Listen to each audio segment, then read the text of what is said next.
Maayong adlaw mga igsoon. So this video, mubasa kitag Bible, mubasa kitag mga pulong sa Ginoo. Andam na ba mo maminaw sa pulong sa Ginoo? Kung oo, sige, magsugod na ta.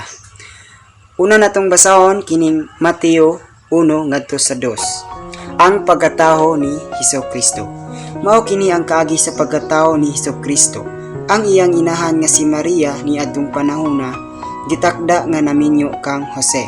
Apan sa wala pa sila magtipon, nakamatikod si Maria nga nagsabak siya pinaagi sa gahom sa Espiritu Santo.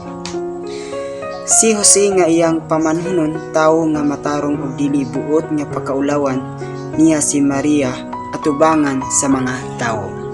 Busa nagplano siya sa pakigbulag kaniya sa hilom. Samtang nagunahuna siya niini, mipakita kaniya ang usa ka anghel sa Ginoo, pinaagi sa damgo og ningon.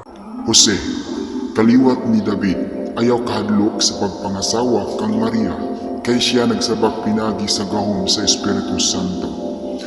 Manganak siyag batang lalaki ug nganli siyag Jesus, kay luwason niya ang iyang katawan gikan sa ilang kasalanan.